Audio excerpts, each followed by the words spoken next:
A recent study has revealed more than a third of Aussies are financially illiterate. 18 to 24-year-olds have the lowest level of financial understanding, with 43% unable to pay their personal debts. The University of Newcastle researchers have found that improving our understanding of money leads to greater satisfaction in life.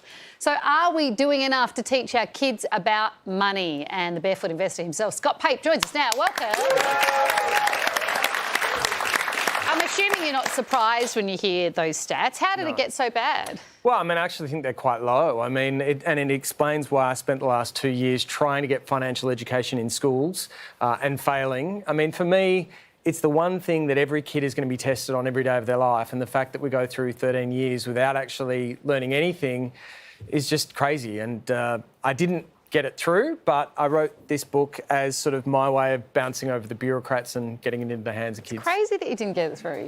Yeah, schools in the UK, they teach the basics about money, but they don't teach about interest rates and credit cards and stuff like that. What would you say that they should put in their school curriculums? Well, I think what happens is when you hear money, teachers say, the maths department says, oh, it's about numbers, so we're going to own that. My view is that money is kind of like a language, right? And if you don't learn it at school and you don't speak it at home, we kind of expect kids to actually, magically understand this when they turn 17 or 18. Yeah. What most kids do is they say, I'm no good with numbers, therefore I'm no good with money. Right. And if you believe that when you're 17 or 18, Afterpay, the banks will conspire to actually prove you right. So for me, it's just all about giving kids, not lecturing to them, but giving them experiences so that they can prove it to themselves. Confidence as well. Confidence, money confidence. And also tools. And it's here I have a bone to pick with you, because in this book, you advise kids on how to be entrepreneurs. Mm-hmm. And one of the things you seem to give them a lot of advice on is how to get money out of their parents.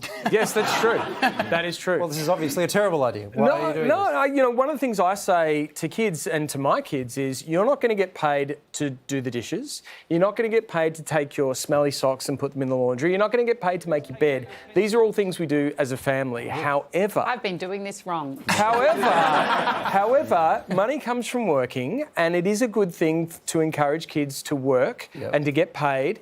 And it's just a tool to teach them how to spend wisely, because no one likes a tightwad, save up for something, and to actually give. So for me, it's about teaching the behaviours that you want for your kids so they're not living with you when they're 35. But what do they have to do then, if you're not making them do all those things? How do they get the money? Well, with a family of 6 for us, there's always folding to do. It's an age-appropriate thing. So for me, it'll be I pay $1 for every year for the kids. So if I've got a 5-year-old gets $5 a week, 9-year-old, oh my gosh, I thought you were giving him $1 a year. No. I was like, that would be no wonder you're successful. You are giving them nothing. Yeah.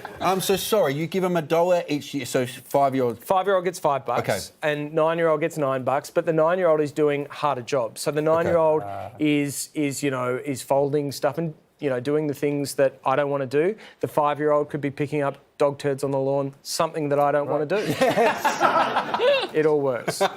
Do your kids wear shoes? They mostly do, but we live on a farm, so they just wander around. Kids too. They're barefoot kids. Well, Scott's book, Barefoot Kids, is out now. It's always a pleasure. Great advice. Thanks, Scott. Thanks, Scott.